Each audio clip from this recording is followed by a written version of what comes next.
जय हिंद दोस्तों, नमस्कार। तो आज हम लोग देखने वाले हैं सामान्य ज्ञान जीके के मोस्ट इंपॉर्टेंट टॉप 60 क्वेश्चन। और दोस्तों, इसके पहले हमने आपको 440 क्वेश्चन करा दिए थे और हम लोग उसी के आगे आज हम लोग करने वाले हैं 441 नंबर से। जितने क्वेश्चन है सारे क्वेश्चन जो हाल फिलहाल के एग्जाम हुए हैं उसी के आधार पर जो है सिलेक्टेड क्वेश्चन हम करा रहे हैं। तो दोस्तों, अगर आप लोग किसी भी कॉम्पिटिटिव एग्जाम की तैयारी कर रहे हैं तो आप लोग इस क्लास को ध्यान से देखिएगा। आपके एग्जाम में इस प्रकार के जो क्वेश्चन है जरूर देखने को मिलेंगे। ठीक है, तो आइए देखते हैं। पहला क्वेश्चन है, यानी कि क्वेश्चन नंबर 441 है। पूछा गया है कि यदि भारतीय रिजर्व बैंक के द्वारा नगद कोष अनुपात में कमी की जाती है तो इसका साख सृजन पर क्या प्रभाव होगा। तो आंसर हो जाएगा वृद्धि होगी। तो ये जो CRR है, कम होने का मतलब है कि बैंकों को RBI के पास कम पैसा रखना होगा, जिससे उनके पास बाजार में ऋण देने के लिए अधिक धन उपलब्ध होगा।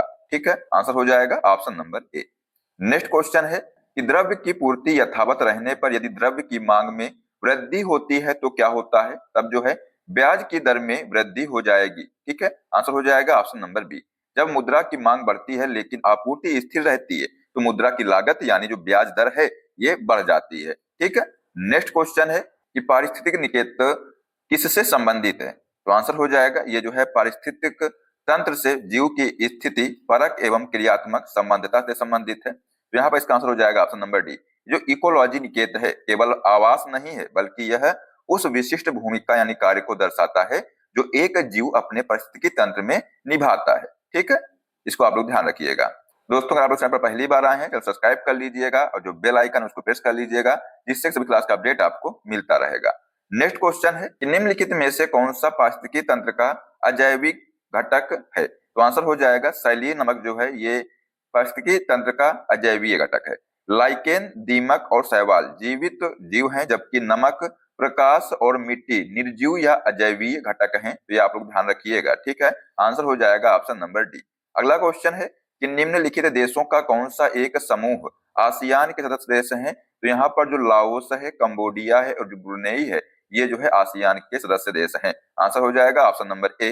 ताइवान, हांगकांग और फिजी आसियान के सदस्य देश नहीं है। वर्तमान में जो आसियान में मुख्य 10 सदस्य देश हैं, तो ये आप लोग ध्यान रखिएगा, एग्जाम में आ सकता है। नेक्स्ट क्वेश्चन है कि कलमकारी पेंटिंग के संदर्भ में सही है। तो आंसर हो जाएगा दक्षिण भारत में सूती वस्त्र पर हाथ से की गई जो चित्रकारी है इसी को जो है कलमकारी पेंटिंग कहते हैं। यह मुख्य रूप से आंध्र प्रदेश और तेलंगाना में प्रचलित है। इसमें प्राकृतिक रंगों का उपयोग किया जाता है। ठीक है, एग्जाम में आ सकता है कि जो कलमकारी पेंटिंग है ये कहाँ प्रचलित है। तब आंसर देंगे आप लोग आंध्र प्रदेश और तेलंगाना में। इसका आंसर हो जाएगा option number B. Next question है सूची 1 को सूची 2 से सुमेलित कीजिए। तो यहाँ पर जो जैव मंडल आरक्षित क्षेत्र दिए हुए हैं और सूची 2 में दिए हुए हैं राज्य। तो यहाँ पर मेरे दोस्त जो सिमलीपाल है, सिमलीपाल का संबंध हो जाएगा उड़ीसा से। ठीक है, ये जो दिहांग दिबांग है ये जो है अरुणाचल प्रदेश में है। नोकरेक जो है ये कहाँ पर है, तो ये मेरे दोस्त मेघालय में है। और जो कोल्ड डेजर्ट है ये जो है हिमाचल प्रदेश में है। ठीक है, ये जो है इसका सही मिलान है। तो आंसर हो जाएगा यहाँ पर ऑप्शन नंबर बी। ठीक है, इसको आप लोग ध्यान से याद कर लीजिएगा। अगला क्वेश्चन है कि किस ग्रंथ को तमिल साहित्य का बाइबिल एवं तमिल साहित्य का आधार ग्रंथ माना जाता है। तो आंसर हो जाएगा तिरुकुरल। यहाँ पर मेरे दोस्त इसका आंसर हो जाएगा ऑप्शन नंबर सी। इसकी रचना है तिरुवल्लुवर ने की थी। यह नैतिकता और राजनीति पर आधारित एक महान ग्रंथ है। तो ये आपसे आ सकता है, एग्जाम में पूछ सकता है इसकी रचना है ये किसने किया था। तब आप लोग ध्यान रखिएगा तिरुवल्लुवर ने जो है इसकी रचना किया था। ठीक है, नेक्स्ट क्वेश्चन है कि भारतीय राष्ट्रीय अंतरिक्ष संवर्धन और प्राधिकरण केंद्र का मुख्यालय कहां पर है। तो इसका आंसर हो जाएगा अहमदाबाद में।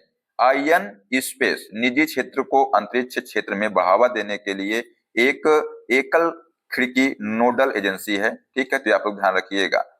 नेक्स्ट क्वेश्चन है कि केंद्र सरकार द्वारा राष्ट्रीय स्वच्छ वायु कार्यक्रम कब प्रारंभ किया गया था। तो ये जो है 2019 ईस्वी में प्रारंभ किया गया था। इसका आंसर हो जाएगा ऑप्शन नंबर सी। अगला क्वेश्चन है निम्नलिखित युग्मों में से कौन सा युग्म साधारण टार्च सेल के टर्मिनलों को बनाने में प्रयोग होता है। तो यहाँ पर जो जिंक कार्बन है ये जो है साधारण टार्च सेल के जो टर्मिनल है इनको बनाने में प्रयोग किया जाता है। टार्च सेल जो है ये शुष्क सेल में जस्ते यानी जिंक का बर्तन एनोड निगेटिव का कार्य करता है और कार्बन की जो क्षण है कैथोड पॉजिटिव का कार्य करती है। ठीक है, तो यहाँ पर इसका आंसर हो जाएगा ऑप्शन नंबर ए। अगला क्वेश्चन है कि निम्नलिखित में से कौन सा एक प्रक्रम प्रकाश संश्लेषण में सम्मिलित है। तो आंसर हो जाएगा यहाँ पर जो प्राप्यतम ऊर्जा स्थितिज ऊर्जा में परिवर्तित होती है और संचित हो जाती है, तो ये जो है इसमें सम्मिलित है। बात करें फैक्ट की, तो प्रकाश संश्लेषण जो है एक एंडोथर्मिक उष्माशोषी प्रक्रिया है, जिसमें क्लोरोफिल सूर्य के प्रकाश की उपस्थिति में कार्बन डाइऑक्साइड और जल को ग्लूकोज में बदलता है। ठीक है, तो यहाँ पर इसका आंसर हो जाएगा option number B. Next question है कि लंबी कूद लगाने वाला कूदने से पहले क्यों दौड़ता है? तो आंसर हो जाएगा क्योंकि वह संवेग संरक्षण बनाए रखता है। ठीक है, तो यहाँ पर इसका आंसर हो जाएगा ऑप्शन नंबर बी। दौड़कर आने से शरीर में जो गति का जड़त्व है पैदा होता है, जो कूदते समय उससे अधिक दूर तक जाने में मदद करता है। तो ये फैक्ट आप लोग यहाँ पर ध्यान रखिएगा। अगला क्वेश्चन है, सोडियम हाइड्रोक्साइड का उपयोग किया जाता है, तो ये जो है साबुन के निर्माण में इसका उपयोग किया जाता है। यहाँ पर इसका आंसर हो जाएगा ऑप्शन नंबर सी। बात करें फैक्ट की, तो सोडियम जो हाइड्रोक्साइड है इसको जो है कास्टिक सोडा भी कहा जाता है। इसका सूत्र होता है NaOH। इसका जो उपयोग है साबुन और डिटर्जेंट के सैपोनिफिकेशन प्रक्रिया में होता है। ठीक है, तो आप लोग ध्यान रखिएगा। चलिए नेक्स्ट क्वेश्चन है कि न्यूक्लिक अम्ल में निम्न में कौन सा पदार्थ नहीं पाया जाता है? तो आंसर हो जाएगा यहाँ पर जो गुआनिडीन है ये जो है इसमें नहीं पाया जाता है। जो न्यूक्लिक अम्ल है मेरे दोस्त, इसमें जो है 4 मुख्य क्षार होते हैं। कौन कौन से? तो एडेनिन, गुआनिन, साइटोसिन और थाइमिन या यूरेसिल, ये 4 प्रकार के क्षार जो इसमें पाए जाते हैं। तो इनको आप लोग ध्यान रखिएगा, एग्जाम में इनसे क्वेश्चन जरूर बनेगा। ठीक है, चलिए अगला क्वेश्चन है कि शल्य क्रिया में पट्टियों के रूप में किसका प्रयोग किया जाता है? तो इसका आंसर हो जाएगा कैल्शियम सल्फेट का प्रयोग किया जाता है। इसे जो है कैल्शियम सल्फेट के रूप में जाना जाता है। मतलब जो इसका सूत्र होता है CaSO4.12H2O, जो टूटी हड्डियों को जोड़ने के लिए प्लास्टर के रूप में प्रयोग किया जाता है। ठीक है, तो आंसर हो जाएगा ऑप्शन नंबर ए। अगला क्वेश्चन है कि नौसादर और नमक के मिश्रण से नौसादर को कैसे अलग कर सकते हैं? तो ये जो है ऊर्ध्वपातन द्वारा जो है इसको अलग कर सकते हैं। ऊर्ध्वपातन वह प्रक्रिया है जिसमें कोई ठोस पदार्थ गर्म करने पर सीधे गैस में गल जाता है, इसी को जो है कहते हैं ऊर्ध्वपातन। जो नौसादर है मेरे दोस्त, ये जो है एक ऊर्ध्वपातक पदार्थ है। ठीक है, ये जो है सीधे गैस में गल जाता है। तो यहाँ पर मेरे दोस्त इसका आंसर हो जाएगा ऑप्शन नंबर बी। अगला क्वेश्चन है कि निम्नलिखित में से कौन सा एक प्रकाश संश्लेषी वर्णक नहीं है? तो यहाँ पर जो एंथोसाइनिन है ये जो है प्रकाश संश्लेषी वर्णक नहीं है। ठीक है, बाकी जो क्लोरोफिल है, कैरोटिनाइड है और जो फाइकोबिलिन है ये जो है प्रकाश संश्लेषी वर्णक है। जो एंथोसाइनिन है मेरे दोस्त, ये फूलों और फलों को रंग नीला या लाल देता है, लेकिन यह प्रकाश संश्लेषण की जो क्रिया में भाग नहीं लेता है। ठीक है, तो आंसर हो जाएगा ऑप्शन नंबर बी। अगला क्वेश्चन है, निम्नलिखित में से कौन जीवाणु भोजी को सही रूप में संदर्भित करता है? तो यहाँ पर जो जीवाणु को संक्रमित करने वाला जो विषाणु है ये जो है जीवाणु भोजी को सही रूप में संदर्भित करता है।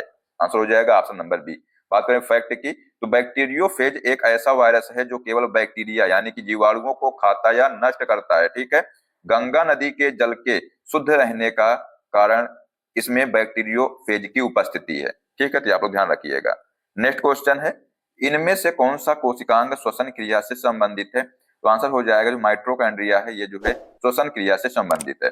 माइटोकॉन्ड्रिया को कोशिका का पावर हाउस कहा जाता है, तो इसको आप जरूर याद कीजिएगा, ये एग्जाम में कई बार पूछा गया है, क्योंकि यही पर जो है कोशिकीय श्वसन द्वारा ATP के रूप में ऊर्जा बनती है। ठीक है, नेक्स्ट क्वेश्चन है कि मानव शरीर में श्वेत रुधिर कोशिकाओं तथा लाल रुधिर कोशिकाओं का औसत अनुपात क्या है? तो ये जो है 1:600 है। ठीक है, आंसर हो जाएगा ऑप्शन नंबर सी। शरीर में जो है RBC की संख्या बहुत अधिक होती है, जबकि जो WBC है ये संक्रमण से लड़ने के लिए कम संख्या में मौजूद होते हैं। ये आप लोग फैक्ट ध्यान रखिएगा।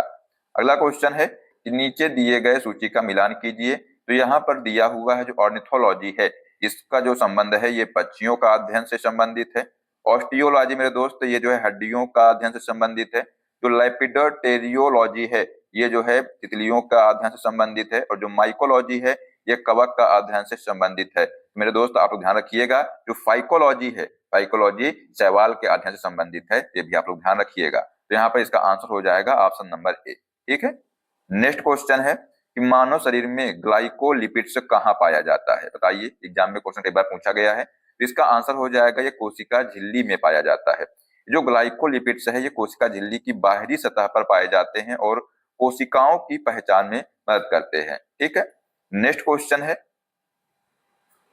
निम्न में कौन सा हार्मोन जानवरों में नहीं पाया जाता है? बताइए। तो यहाँ पर जो इंसुलिन है, थायरॉक्सिन है, जो एड्रिनल है ये जो है जानवरों में पाया जाता है। तो मेरे दोस्तों यहाँ पर जो ऑक्सिन है ये जो है जानवरों में नहीं पाया जाता है, ये कहाँ पर पाया जाता है? ध्यान रखिएगा, ये जो है पादप में पाया जाता है, मतलब पौधों में पाया जाता है, जो पौधों की वृद्धि और विकास को नियंत्रित करता है ये हार्मोन। ठीक है, चलिए नेक्स्ट क्वेश्चन है कि डीएनए में कौन सी शर्करा पाई जाती है? तो ये जो डीएनए है इसमें जो है पेंटोस शर्करा पाई जाती है। डीएनए का पूरा नाम क्या है अगर आपसे पूछा जाए तो डीऑक्सी राइबो न्यूक्लिक एसिड है, जिसमें 5 कार्बन वाली पेंटोस शर्करा होती है। ठीक है, तो आंसर हो जाएगा option number B. Next question की बात करते हैं। पूछा गया है कि निम्नलिखित में से कौन सा आरंभिक जैन साहित्य का भाग नहीं है? तो यहाँ पर जो थेरी गाथा है ये जो है आरंभिक जैन साहित्य का भाग नहीं है। थेरी गाथा बौद्ध साहित्य यानी सूत्र पिटक का हिस्सा है। ठीक है, याद रखिएगा, जबकि अन्य तीनों विकल्प प्रसिद्ध जैन आगम ग्रंथ हैं। ठीक है, तो आंसर हो जाएगा यहाँ पर ऑप्शन नंबर ए।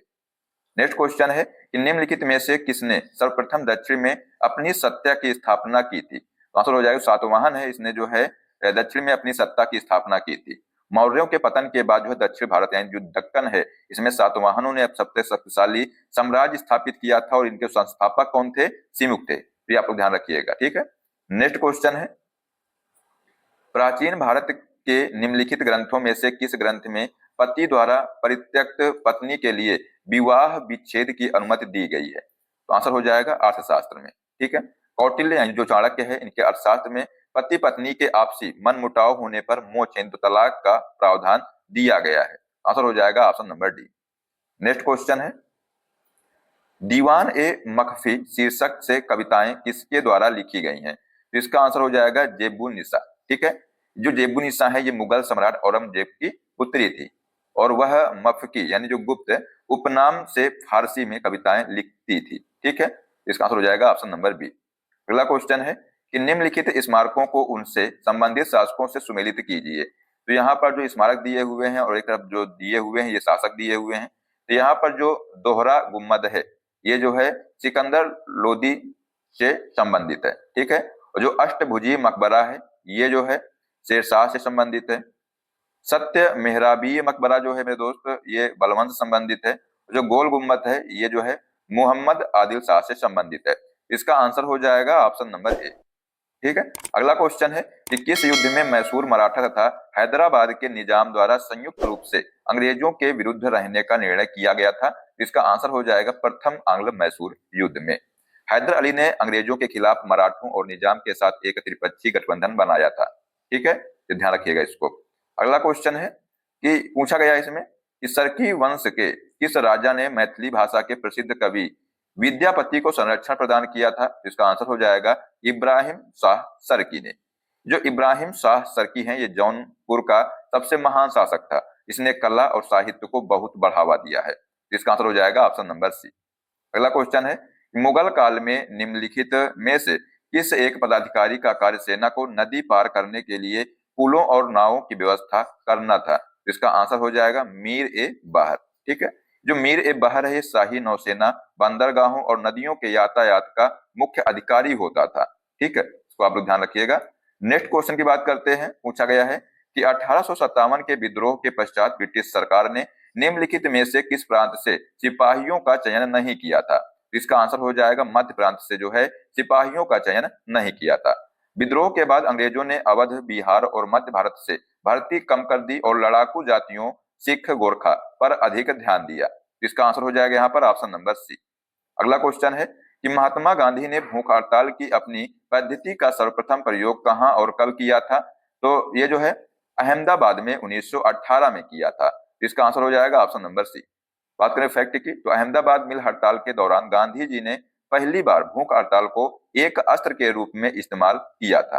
ठीक है, नेक्स्ट क्वेश्चन है क्रांतिकारी गतिविधियों से जुड़े समाचार पत्र के गलत युग्म की पहचान कीजिए। तो यहाँ पर जो समाचार पत्र है जमींदार ये जो है जफर अली खान से संबंधित है। भवानी मंदिर जो है बरिंद्र कुमार घोष से संबंधित है। फ्री हिंदुस्तान ये जो है तारक नाथ दास से संबंधित है। और यहाँ पे संध्या है ये जो है सचिंद्र नाथ सन्याल से संबंधित नहीं है। इसके संस्थापक मेरे दोस्त कौन थे? तो संध्या के जो संस्थापक थे ये थे ब्रह्मा बांधव उपाध्याय। ठीक है, ये जो सचिंद्र नाथ सन्याल थे ये जो है बंदी जीवन क्या है ये जो है मेरे दोस्त बंदी जीवन नामक पुस्तक लिखी थी इन्होंने। तो ये आप लोग ध्यान रखिएगा। इसका आंसर हो जाएगा ऑप्शन नंबर डी, ये जो है इससे सुमेलित नहीं है। नेक्स्ट क्वेश्चन है निम्नलिखित में से किसने कहा कि भारत भारतीयों के लिए है? तो ये जो है दयानंद सरस्वती ने कहा था। आंसर हो जाएगा ऑप्शन नंबर सी। स्वामी दयानंद सरस्वती आर्य समाज के संस्थापक थे और उन्होंने ही सबसे पहले स्वराज शब्द का नारा दिया था। तो ये भी आप लोग ध्यान रखिएगा, अगर आपसे पूछा जाए कि स्वराज शब्द का जो नारा है ये सबसे पहले किसने दिया था, तो दयानंद सरस्वती ने दिया था। अगला क्वेश्चन है कि निम्नलिखित में से किस ब्रिटिश प्रधानमंत्री द्वारा 8 नवंबर 1927 को साइमन कमीशन की नियुक्ति की घोषणा की गई थी? तो इसका आंसर हो जाएगा स्टैनली बाल्डविन ने। ठीक है, अगला क्वेश्चन है 1858 के अधिनियम द्वारा भारत पर शासन किया जाना था, तो ये जो है ब्रिटिश क्राउन के नाम पर। तो इसका आंसर हो जाएगा ऑप्शन नंबर बी। बात करें फैक्ट की, तो 1857 के विद्रोह के बाद ईस्ट इंडिया कंपनी का शासन समाप्त कर सीधे ब्रिटिश संसद जो महारानी थी इनके अधीन कर दिया गया था। ठीक है, अगला क्वेश्चन है 1953 में भारत सरकार द्वारा गठित राज्य पुनर्गठन आयोग के सदस्य कौन थे? तो इसके जो सदस्य थे कौन थे, तो हृदय नाथ कुंजरू थे, फजल अली थे और के एम पारिकर थे। ठीक है, ये जो तेज बहादुर सप्रू हैं ये जो है इसके सदस्य नहीं थे। तो यहाँ पर इसका आंसर हो जाएगा केवल 1, 2, 3 ये जो है इसके सदस्य थे।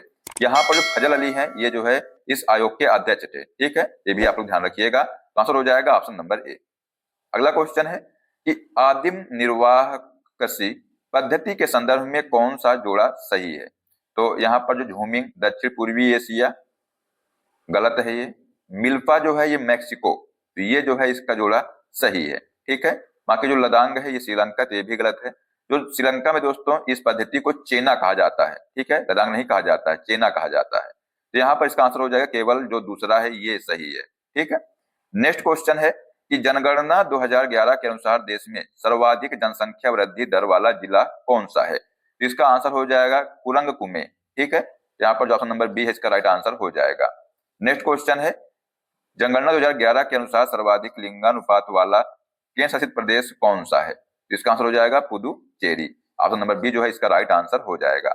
अगला क्वेश्चन है जनगणना 2011 के अनुसार न्यूनतम साक्षरता प्रतिशत वाला केंद्र शासित प्रदेश कौन सा है? तो ये है दादरा नगर हवेली। नेक्स्ट क्वेश्चन है राज्यसभा के बारे में निम्नलिखित में से कौन सा कथन सही नहीं है? तो यहाँ पर इसके 1/3 सदस्य जो है प्रत्येक वर्ष सेवानिवृत्त होते हैं, तो ये जो है यहाँ पर सही नहीं है। बाकी राज्यसभा एक स्थायी निकाय है, तो ये सही है। इसे 3 अप्रैल 1952 को पहली बार विधिवत गठित किया गया था, तो ये भी सही है। राज्यसभा में 12 सदस्यों को राष्ट्रपति द्वारा नामित किया जाता है, तो ये भी सही है। बाकी यहाँ पर जो इसके 1/3 सदस्य जो है प्रत्येक वर्ष सेवानिवृत्त होते हैं, तो ये जो है गलत है। राज्यसभा के जो 1/3 सदस्य हैं ये प्रत्येक दूसरे वर्ष सेवानिवृत्त होते हैं, ना कि प्रत्येक वर्ष। ठीक है, तो आंसर हो जाएगा ऑप्शन नंबर डी, ये जो है गलत है। अगला क्वेश्चन है कि भारतीय संविधान द्वारा प्रदत्त निम्न में से कौन सा अधिकार गैर नागरिकों को भी उपलब्ध है? तो यहाँ पर जो संवैधानिक निराकरण का अधिकार है ये जो है गैर नागरिकों को भी उपलब्ध है। अनुच्छेद 15, 16, 19 और 29 और 30 ये केवल भारतीय नागरिकों को प्राप्त हैं। बाकी जो मौलिक अधिकार हैं जैसे अनुच्छेद 20, 21 और 32 आदि ये जो है गैर नागरिकों को भी उपलब्ध हैं। ठीक है, ये फैक्ट आप लोग ध्यान रखिएगा। नेक्स्ट क्वेश्चन है कि निम्नलिखित में से कौन सा एक कार्यपालिका का अंग है? तो यहाँ पर जो उप निरीक्षक पुलिस है ये जो है कार्यपालिका का अंग है। कार्यपालिका का काम कानूनों को लागू करना होता है। ठीक है, और पुलिस प्रशासन अस्थायी कार्यपालिका का हिस्सा है जो जमीनी स्तर पर कानून लागू करती है। इसका आंसर हो जाएगा option number C. Next question है कि भारत के संविधान द्वारा अवशिष्ट शक्तियों को केंद्र सरकार में निहित करने से क्या उद्घोषित होता है? इसका आंसर हो जाएगा भारत अर्ध संघीय। अनुच्छेद 248 के तहत अवशिष्ट शक्तियां जो संघ, राज्य या समवर्ती सूची में नहीं है केंद्र के पास हैं, जो केंद्र की मजबूती को दर्शाता है। तो आंसर हो जाएगा ऑप्शन नंबर सी। अगला क्वेश्चन है कि जब कोई राज्य राष्ट्रपति के शासन के अंतर्गत होता है तब उस राज्य का बजट कौन पारित करता है? तो इसका आंसर हो जाएगा संसद जो है उस राज्य का बजट पारित करती है। बात करें फैक्ट की, तो अनुच्छेद 356 के लागू होने पर राज्य विधानसभा की जो विधायी शक्तियां हैं ये संसद द्वारा प्रयोग की जाती हैं, तो आप लोग ध्यान रखिएगा इसको। नेक्स्ट क्वेश्चन है कि भारत में किसी केंद्र शासित प्रदेश का दैनिक कामकाज कौन देखता है? इसका आंसर हो जाएगा ये जो है उपराज्यपाल देखता है। ठीक है, नेक्स्ट क्वेश्चन है बिंबावती देवी किस भारतीय नृत्य शैली की प्रतिपादक हैं? आंसर हो जाएगा मणिपुरी की जो है ये प्रतिपादक हैं, तो इसका आंसर हो जाएगा ऑप्शन नंबर बी।